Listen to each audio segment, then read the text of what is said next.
네, 국내 코로나19 신규 확진자 어제 69명 새로 발생했습니다. 100명대로 늘어났던 하루 신규 확진자 수가 하루 만에 다시 두 자릿수로 줄어든 겁니다.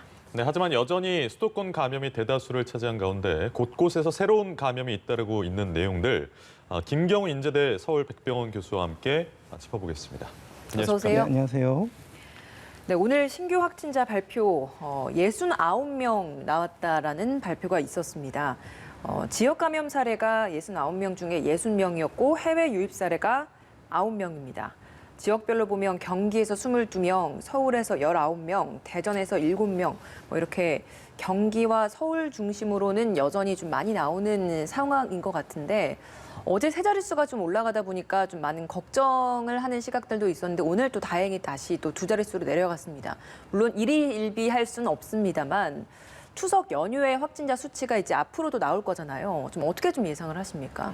예, 정확한 지적이시고요. 하루 확진자 변동으로 이렇게 추정하기는 어려울 것 같고요. 다만 이제 어제 세 자릿수에서 더 증가세가 이어지진 않았다고는 해석할 수 있을 것 같고요. 그다음에 추석 연휴 때 이제 바이러스에 노출되셨던 분들이 이제 증상이 발현되고 또 다른 감염력을 가지실 때까지 한 5일에서 7일 정도 걸리기 때문에 아직까지 그때 감염되셨던 분들이 아직 나타나지 않을 가능성이 하나 있겠고요. 물론 이제 또 그 우리가 찾지 못한 N차 감염이 여러 집단이 있는데 우리가 아직 못 찾은 경우도 있을 수가 있겠고 네.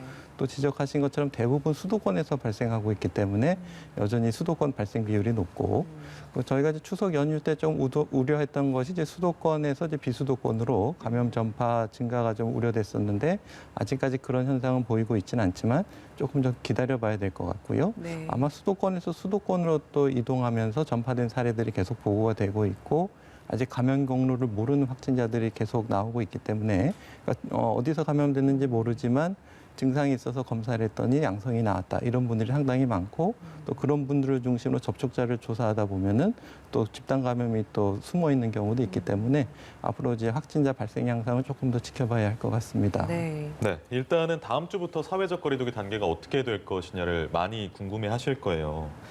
하루 환자 수뿐만 아니라 전체적인 추세도 봐야 되고 감염 경로 미분류 환자의 비율이 얼마나 되나 이런 것들도 종합적으로 고려된 함수를 풀어야 되는 문제잖아요. 교수님께서는 어떻게 좀 보십니까? 네, 맞습니다. 그래서 전에 이제 중수본에서 마련한 기준이 1단계 기준은 이제 일일 확진자 50명 미만, 또 감염 경로 불명 환자 5% 미만, 또 방역망래 확진자 발생 비율은 80% 미만 이런 기준들을 그렇죠. 세워놨는데 그게 뭐 절대적인 기준은 아니지만 참고치 네. 정도만 할 수가 있겠는데 아직 그 기준에는 1단계로 낮추기에는 그 기준에 조금 못 미치는 경향이 있겠고요. 그다음에 추석 연휴 때 노출됐던 분들이 아직 충분히 나타나지 않았을 가능성이 있고 또 무엇보다도 이제 한글날 연휴가 또 하나의 또 고비가 될 수가 있기 때문에 한 1, 2주 정도는 조금 더 지켜봐야 할 것 같고요. 이제 문제는 이제 1, 2주 후에 뭐 거리두기를 완화한다고 해도 문제는 거리두기를 완화하면 우리가 언제든지 확진자가 늘어날 수 있다는 것을 충분히 염두에 두고 대비를 해야 되는데 확진자가 늘어나는 걸 알려면 우리가 조금 더 빨리 알아내야 되고 그러려면 검사를 조금 더 적극적으로 많이 해야 될 것 같은데 지금 검사법이 표준검사법이지만 지금 해외에서 보도되는 많은 새로운 검사법들이 시도되고 있으니까 아주 정밀도가 좋진 않더라도 조금 우리가 스크리닝 대규모 집단을 검사하기에 좋은 검사법이 있다면 좀 적극적으로 도입해 본다든지 또 아니면 우리가 이제 방역수칙, 핵심 방역수칙 같은 경우에도 지금 잘 나와 있지만 우리가 다시 한번 검토해서 좀 실효성이 낮은 항목은 좀 빼고 실효성이 좀 높고 중요한 항목은 더 올린다든지 더 강화한다든지 해서 지금 현재 있는 핵심 방역수칙도 한번 좀 재개정할 필요가 있을 것 같습니다. 그러면 이번 주말에 특별 방역 기간을 마칠 때쯤 다시 그 다음 주에 방역 단계를 어떻게 할지를 정해서 발표를 해야 되잖아요. 그러니까 정부가 좀 어떤 결정을 내려야 된다고 보세요? 아마 이제 지역별로 좀 차이가 있을 것 같고요. 지자체에 좀 권한을 많이 줘야 될 것 같고, 이제 아마 바로 이제 11일부터 거리두기를 완화하기는 좀 어려울 것 같고, 네. 한 1, 2주 정도 조금 더 연장할 가능성이 있어 보이고요. 추이를 보기 위해서. 그러면서 이제 준비를 해야 되겠죠. 1, 2주 후에 거리두기를 완화할 때 거리두기를 완화하면은 그 사람들이 조금 더 방역 수칙을 좀 해이하게 하실 수가 있기 때문에 네. 그때를 이제 좀 빨리 조기에 대응할 수 있는 준비를 충분히 한 다음에 방역 수칙을 완화를 해야 되는데 우리가 이제 4월 말 5월 초에 교훈을 봤을 때 그때도 우리가 이제 다음 주에 방역 수칙을 거리두기를 완화한다 하면은 그때 또 이제 사람들 국민들이 조금 방역 수칙을 소홀히 하실 수가 있기 때문에 우리가 이제 그 경험을 되살려서 방역 거리두기를 완화할 때는 거기에 대한 대비를 충분히 하면서 이제 거리두기를 완화하는 정책이 필요할 것 같습니다. 네. 지금은 단계를 2개 정도 추가해서 중간적인 단계를 만들자라는 이야기도 있잖아요. 세분화해서 소폭 낮출 가능성도 일부는 좀 보십니까? 어떻습니까? 그렇습니다. 이제 핵심 방역 수칙들 중에서 이제 실효성이 좋은 이제 마스크 착용 같은 경우 의무화가 잘 됐지요. 네. 그런 것들은 계속 강화하고 오히려 이제 의무화 이제 위반하시는 경우에 벌금까지 내실 수 있게 이렇게 강화하는 것이 필요하고 또 실효성이 좀 떨어지는 정책들은 좀 다시 한번 돌이켜 볼 필요가 있을 것 같은데 예를 들면 이제 어떤 게 있을까요? 비말 가림막 같은 경우 이제 권고를 하고 있는데 이것에 대한 효과에 대해서 지금 에너지 기술 평가에서 실험 중이라고 하는데 이것이 진짜 어느 정도 차단 효과가 있는지 그것에 대한 검증이라든지 아니면 실내 환기를 하루에 2번 하라고 되어 있지만 2번 가지고 충분할까 또 아니면은 실내 환기가 안 되는 그런 다중이용 시설은 우리가 어떻게 환기 시설을 보완할 것인가 이런 것들을 조금 더 세분화해서 좀 살펴볼 필요가 있을 것 같고요. 네. 사회적 거리두기를 조금 완화하면서 우리가 방역 수칙은 더 강화하고 비말 차단을 강화할 수 있는 그런 기술들을 도입하는 것이 좋을 것 같은데 최근에 보도를 보게 되면 중국 우한 같은 경우에도 상당히 좀 어떻게 보면은 꼭 중국처럼 하자는 얘기는 아니지만 우리가 철저히 검사를 하고 관리를 하면서 사회적 거리두기를 또 완화할 수 있는 이런 방법들도 우리가 찾을 수가 있기 때문에 여러 가지 기술들을 좀 도입하는 것도 좀 필요할 것 같습니다. 초반에는 저희가 좀 혁신적인 기술들이 많이 도입돼서 이제 드라이브스루 자동차 이동형 선별 검사라든지 도보 이동형 선별 검사 또 선제적인 집합 검사 이런 것들이 많이 처음에 나왔는데 네. 요즘은 그런 것들이 조금 혁신적인 아이디어들이 네. 많이 없는 것 같아서 어떤 K 방역 어떤 표준화하는 것도 중요하지만 계속 혁신적인 기술을 좀 계속 고민하고 또 외국에서 좋은 사례가 있다면 적극적으로 좀 도입하는 것도 필요할 것 같습니다. 네, 알겠습니다. 사례별로 좀 짚어보도록 하겠습니다. 먼저 의정부에 있는 한 재활병원의 확진자가 계속 늘고 있습니다. 처음에 5층에서 첫 확진자가 나왔기 때문에 5층만 동일 집단 격리를 한 상황이었는데 3층에서도 확진자가 나왔단 말이죠. 그 때문에 5층만이 아니라 병원 전체를 이렇게 동일 집단 격리를 해야 되는 게 아니냐 이런 시각이 있는데 어떻습니까? 네, 검토해봐야 될 것 같고요. 근데 이 병원은 일단 전체적으로 출입은 통제되어 있습니다.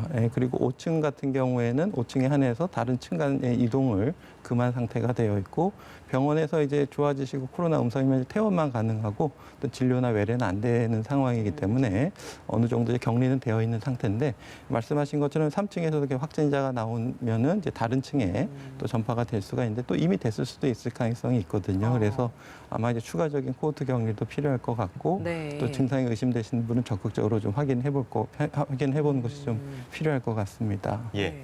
이 병원 내에 이제 여러 구성원들에 대한 전수조사가 이루어졌는데 1차에서는 음성이 나왔다가 2차에서 다시 양성이 나오는 경우가 있어요. 이건 어떻게 이해를 해야 될까요? 네, 이거는 이제 우리가 바이러스에 노출됐을 때 잠복기에 있을 때 처음에는 이제 음성이 나오고 그 다음에 중간에 증상이 발현된다든지 또 증상이 없지만 2주간의 자가격리를 마치고 격리 해제할 때 또 무증상 감염자가 있을 수가 있기 때문에 우리가 추가적으로 PCR 검사를 한 번 더 할 수가 있는데 특히 이제 재활병원 같이 조금 연세가 있으시고 기저질환이 있고 이런 분들 같은 경우에는 이런 코로나 증상이 뚜렷하게 나타나지 않으실 수가 있거든요. 그래서 처음엔 음성이라고 해서 이제 2주 동안 검사나 관리를 안 하고 계시게 되면은 그 사이에 증상이 발현돼서 병이 진행된 다음에 이제 나중에 또 늦게 발견되는 수가 있기 때문에 네. 조금이라도 좀 증상이 의심되시고 또 자기 표현을 잘 못하시는 분이라면은 중간에 여러 번 3, 4일 간격으로 해가지고 좀 빨리 발견하는 것도 필요할 수 있겠습니다.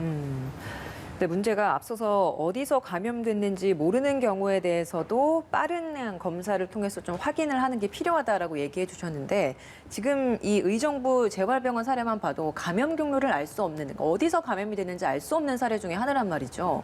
이런 것 경우에는 사실 어떤 식으로 이 역학조사라고 해야 될까요? 그러니까 감염 경로는 앞으로도 이제 알 수 없는 상황이라고 봐야 되는 건데 지금 이 시점까지 왔을 때는 어떻게 좀 예상을 하십니까? 아마 그렇게 될 가능성이 많이 있습니다. 워낙 감염 시작이 좀 오래됐고 네. 또 워낙 많은 접촉자 동선이 너무 많고 다양하고 검사해야 될 분이 많고 이런 경우에는 사실 이제 우리가 감염원을 찾기는 사실 어려울 가능성이 많이 있겠습니다. 그래서 지금 일단 그래도 역학조사는 최대한 해보고 이제 누가 이제 지표 환자는 계시지만 그 환자분이 꼭 감염원은 아니거든요. 다른 감염원을 통해서 감염되실 가능성이 그렇죠. 있는데 이제 이 병원 같은 경우에는 다른 요양병원과 달리 이제 외래라든가 또 입원이 또 입퇴원이 또 많았기 때문에 사실 누가 감염됐는지 찾기는 굉장히 좀 어려울 것으로 좀 예상이 됩니다. 네. 네. 알겠습니다. 다음으로 좀 살펴봐야 될 곳이 포천시의 군부대예요. 37명으로 일단은 유지는 되고 있습니다만 좀 짚어봐야 될 부분이 이건 것 같아요. 그러니까 지표 환자가 증상 발현이 있고 나서 진단을 받기까지 2주간의 시차가 있었기 때문에 이건 부대 내 감염병 관리가 잘 안 되고 있다는 거의 방증 아니냐. 뭐 다른 부대도 상황이 뭐 크게 다르지는 않을 것 같은데 군부대들에 대한 정확한 좀 정밀 조사가 좀 필요한 게 아니냐 이런 목소리가 일부에서 나와서요. 어떻게 좀 보고 계십니까? 네, 이 부분도 이제 역학조사를 한번 해봐야 알 것 같은데요. 물론 이제 2주 전에 그 증상이 이제 코로나 증상이었는지 아니면은 뭐 다른 감염원 노출 시기가 사실 일주일 전이었는데 뭐 증상 발현이 2주 관계 없는 것일 수도 있지만 네. 일단 그걸 떠나서 일단은 감염 증상이 있을 때 좀 적극적으로 특히 이제 군부대 같은 경우에는 좀 적극적으로 할 필요가 있을 것 같고요. 물론 이제 군부대에서는 우리가 외출이나 외박도 없고 출입도 없고 관리를 잘하고 있고 그런데 우리가 이제 발생될 가능성이 없다. 약간 좀 안이하게 생각하지 않으셨나 그렇게 좀 추정이 되고요. 일단은 이번 계기를 통해서 좀 증상이 조금이라도 의심되시는 군 사병이 있다면은 적극적으로 좀 검사를 하는 것이 필요할 텐데 물론 이제 검사가 좀 까다로우실 수 있습니다. 그 군부대 자체 내에서 PCR 검사가 어려우면 또 어디로 이동해서 또 검사를 하고 이래야 되는 과정이 까다로울 수가 있는데 군부대에 따라서는 그 자체 내에서 바로 검체만 채취를 하고 그 검체만 이송해서 또 다른 기관에서 검사하는 좀 검사를 쉽게 할 수 있는 걸 또 한다든지 아니면 지금 신입 사병을 대상으로 하는 집합 검사 같은 것도 군부대에서 정기적으로 한다든지 또 아니면 신입 장병이 또 그 부대로 오게 되면은 또 뭐 추가적인 검사를 한다든지 조금 군부대 내에서도 적극적인 방역 수칙 보완이 좀 필요할 것 예, 같습니다. 그러니까 선제적인 검사가 좀 필요한 시점이라고 말씀해 주시는 거네요. 네. 알겠습니다. 네. 다음 사례를 보면 정읍 한 양지마을 사례입니다. 양지마을 같은 경우에는 일가족 8명이 확진된 사례가 있어서 마을 전체가 지금 이동 제한 조치가 내려진 상황이잖아요. 근데 이 일가족 이외에도 또 다른 주민 4명이 확진 판정을 받은 상황이 나왔습니다. 쉽게 생각했을 때 양지마을과 그러니까 그 일가족 확진과 연관성이 있지 않을까라는 생각을 할 수 있는데 보면 전혀 연관성이 지금 없는 상황이라고 지금까지는 좀 추정되고 있는 것 같습니다. 이 다른 주민 4명의 확진 사례를 보면 피로연도 열었고 그 피로연에서 다른 주민들도 마을의 주민들도 왔다 갔다 했다라고 하는데 더 큰 마을로까지 이제 확산이 되지 않을까라는 걱정이 돼서요. 교수님께서는 이 사례 좀 어떻게 좀 보고 계십니까? 네, 그래서 이 마을의 역학조사를 좀 해봐야지 알 수 있을 것 같은데요. 네. 이제 피로연 말씀하신 것처럼 이제 최초 감염 발생 사건이 아마 피로연을 통해서 감염이 퍼지지 않았을까 이렇게 좀 추정해 볼 수가 있을 것 같고요. 또 이제 어떤 역학조사를 이제 감염되신 분들의 어떤 진술에 이제 의존해야 되기 때문에 이제 한번 1, 2주 전에 누구를 만났는데 그걸 또 기억을 못 하셨을 수도 있겠고 그쵸. 방문을 했다든지 그래서 아마 이제 어떤 접촉이나 감염 전파가 있었을 텐데 아마 좀 기억을 못 해서 또 정확한 전파 경로 파악이 좀 어려울 수도 있을 것으로 좀 보이는데요. 지금 말씀하신 것처럼 이 사례 같은 경우에도 최초에 이제 친정 오빠로부터 서울에서 오신 네. 친정 오빠로부터 감염이 시작된 것이 아닌가 이렇게 생각됐는데 네. 친정 오빠가 방문한 시점은 이제 29일이고 그 전에 이제 26일 날 말씀하신 피로연 같은 게 열렸고 아마 이때 감염 전파가 있었을 것으로 지금 감염 전파 경로를 다시 파악하고 있는 중이라서 역학조사가 나온 다음에 좀 최초 전파 경로를 파악할 수 있을 것 같습니다. 알겠습니다. 그러니까 종합을 해보면 이 양지마을 사례가 좀 복잡하기 때문에 다시 한번 좀 정리를 해보면 지표 환자가 지금까지는 서울에서 내려온 그 오빠인 줄 알고 있었는데 좀 더 되짚어 올라가 보니 피로연이 열렸는데 거기 이제 다른 지역 사람들도 오고 그 양지마을 내에 다른 분들도 많이 오다 보니까 이 중에서 한 분이 증상이 있어서 감염을 시켰고 이게 또 이제 원래 기존의 정읍 일가족한테 감염 전파가 됐다라고 지금까지는 추정이 되고 있는 상황이고 지금 보면 CT 값이라는 게 또 등장을 하더라고요. 그러니까 이게 언제 바이러스에 노출이 됐는지를 가늠할 수 있게 하는 척도인데 이게 값이 낮을수록 최근에 감염됐다 이렇게 이해하면 되는 겁니까? 그렇습니다. 이제 CT 값이 낮다는 것은 바이러스 농도가 높다는 것으로 이해하시면 되겠고요. 바이러스가 높다는 것은 우리가 감염이 노출돼서 바이러스가 체내에서 증식이 일어날 때까지 어느 정도 상당한 시간이 흘렀다. 항체가 형성되기 전까지 바이러스 농도가 이제 높다는 것을 뜻하기 때문에 감염되고 나서 바로 이제 항체 바이러스 농도가 이렇게 높아지신 경우도 있겠지만 네. 대부분 좀 수일이 걸리거든요. 그러니까 예를 들면은 뭐 어제 접촉해서 오늘 검사해서 확진을 했는데 바이러스 농도가 높다. 이거는 어제 접촉으로 해서 감염됐을 가능성이 아니라는 것을 시사할 수가 있기 때문에 더 며칠 전에 감염이 됐을 것을 시사하기 때문에 이러한 바이러스 양을 가지고도 우리가 언제쯤 접촉이 됐는지 추정해 볼 수가 있어서 접촉 일자와 맞지 않는다. 이러면은 우리가 역학적으로 좀 다시 살펴볼 필요가 있겠습니다. 예. 알겠습니다. 어제 정은경 질병관리청장이 청장이 되고 나서 처음으로 국정감사장에 출석하게 됐습니다. 이 자리에서 역시나 이제 사고 노출된 독감 백신과 관련된 질문들이 있었습니다. 이번에 크게 문제는 아니다라는 게 정부의 최종 공식 발표이기는 합니다만 이번 사건을 계기로 돌아봐야 될 부분들도 굉장히 많을 것 같아서요. 어떤 재발 방지 대책들이 마련되면 좋겠습니까? 네, 일단은 식약처와 질병관리청에서 이제 그 재발 방지 대책을 위한 이제 소위원회 태스크포스를 이제 네. 구성해서 여러 가지 지금 새로운 기술이라든지 시스템 보완 같은 걸 할 것으로 알려져 있는데 아무래도 지금 관리 지침은 잘 나와 있는데 그것이 잘 숙지되지 않고 전파가 안 된 것 같아서 어떤 이런 유통 관리를 하시는 분들도 이런 백신의 관리에 대한 기본적인 교육을 받게 한다든지 또 아니면은 어떤 냉장차 같은 경우에도 조금 뭐 장치 보완이 필요하다든지 물론 이제 냉장실 온도랑 백신 자체의 온도랑 일치하지는 않아서 뭐 냉장실 온도가 조금 변동이 있다고 해도 백신 온도가 바로 이렇게 변하는 건 아니기 때문에 큰 문제는 없어 보이지만 그래도 일단은 냉장실 온도가 냉장 차량의 온도가 좀 변동이 있었다는 것이 좀 이번에 보고가 됐는데 우리가 우려했던 것에 비해서는 전반적으로 냉장 콜드 체인은 좀 어느 정도 잘 유지가 되고 있었고 이제 일부 콜드 체인이 좀 끊어진 사례들이 좀 이번에 확인이 됐다고 할 수 있겠고요. 예. 무엇보다도 질병관리청에서 이번에 생긴 문제를 좀 적극적으로 접근을 하고 뭐 숨기거나 이렇게 하지 않고 투명하게 공개하고 또 철저하게 제가 보기에는 48만 도수까지 이렇게 품질 검사에서 이상이 없는 걸 수거할 필요까지는 없었을 것 같은데 더 철저하게 하기 위해서 아마 수거를 하셨던 것 같고요. 그래서 오히려 또 이번 계획을 통해서 투명성을 통해서 또 위기소통 능력을 통해서 질병관리청에 대한 신뢰가 더 높아진 것이 아닌가. 그래서 우리 모든 사회나 이런 정치라든가 이런 것들이 좀 잘못이 없을 수는 없으니까 네. 그런 게 있을 때 우리가 빨리 투명하게 공개하고 사과하고 더 좋게 개선하고 이런 노력들이 빨리 되는 것을 좀 보여주는 모범적인 사례가 아닌가 또 이렇게 좀 생각해 볼 수 있겠습니다. 네. 알겠습니다. 어제 국정감사에서 이제 개천절 집회 차벽 설치에 대한 공방도 오갔기 때문에 내일 한글날 아니겠습니까? 많은 집회들이 좀 예고가 된 상황인데 차벽 설치가 코로나19의 방역에 있어서 효과적이라고 보시는지요? 의료진 입장에서요? 네, 이 질문은 이제 세 가지가 좀 혼용이 돼 있는 건데요. 일단은 그 야외에서 대규모 군중이 모이는 것이 괜찮겠는가? 이건 이제 아니겠죠. 두 번째는 이제 방역 수칙을 지키면서 시위를 하는 것은 괜찮겠는가? 뭐 1인 시위라든지 차량 시위라든지 그것은 괜찮다. 이렇게 또 그것은 괜찮다고 답을 하실 텐데 그다음에 세 번째 질문은 그러면 이제 그 1인 시위나 자동차 시위를 허용해도 되겠는가? 거기에 대해서는 조금 좀 이제 그 부분에서 좀 의견이 갈리는 것 같아요. 왜냐하면 이제 허용한 대로 집회가 이루어지지 않을 가능성이 많기 때문에 그래서 이제 최대한 군중이 이렇게 대규모로 모이는 걸 어떻게 우리가 막을 수 있겠는가 이제 그 방법론에 대한 것이기 때문에 어떤 차벽을 치고 뭐 여러 번 검문을 하고 저도 지나갔지만 조금 철저히 하시는 과정에서 약간 좀 국민들이 위압감을 느끼시는 부분이 충분히 이해가 되거든요. 네. 그래서 그렇지 않으면 어떤 대안이 있을까 이런 것에 대해서는 좀 고민이 필요할 것 같은데 우리 전반적인 어떤 원칙에 대해서는 국민들이 동의하시라고 보고 우리가 어떻게 시행하는 정책을 할 것인지 거기에 대해서는 조금 좀 합의가 필요할 것 같습니다. 예.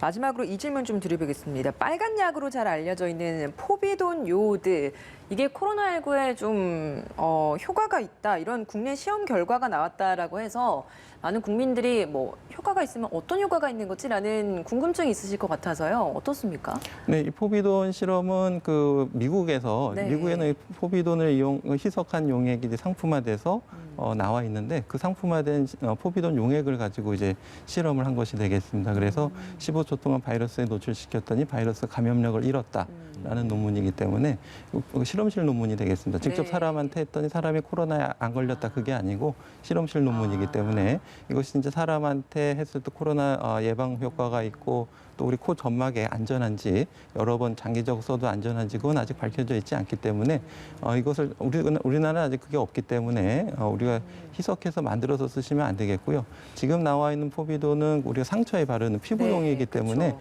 거기는 포비돈 요오드 이외에 또 다른 첨가물들이 있기 때문에 그걸 희석해서 이렇게 코에 바른다는 것은 안정성이 확인된 것이 아니고 또 희석하는 경우에 포비돈의 약효가 또 떨어질 수가 있고 불안정하기 때문에 오래 놔둘 수가 없기 때문에 희석해서 만들어서 쓰시는 것은 지금 하시면 안 되겠고요. 네. 다만 이제 비슷한 연구 중에 이제 포비돈이나 이제 클로로헥시딘이라고 하는 우리가 구강을 소독할 때 살균제가 있거든요. 그거는 이제 우리가 이제 희석된 농도로 구강에 안전하게 쓸 수 있게 이렇게 허가된 제품이기 때문에 또 클로로헥시딘을 이용한 실험 연구들은 이제 고대 김우주 교수팀에서 논문을 발표한 것이 있기 때문에 몇 시간 짧은 시간이지만 몇 시간 정도 침에서 분비된 바이러스 양을 낮출 수 있다 이런 것이 있기 때문에 지금 나와 있는 상용화된 만들어서 쓰지 마시고 네. 상용화된 구강 세정제 살균제는 조금 사용해 보시는 정도는 괜찮겠다. 그 정도로 이해하시면 좋을 것 같습니다. 알겠습니다. 오늘 말씀 여기서 마무리 짓겠습니다. 김경우 인제대 서울백병원 교수였습니다. 고맙습니다. 네, 감사합니다.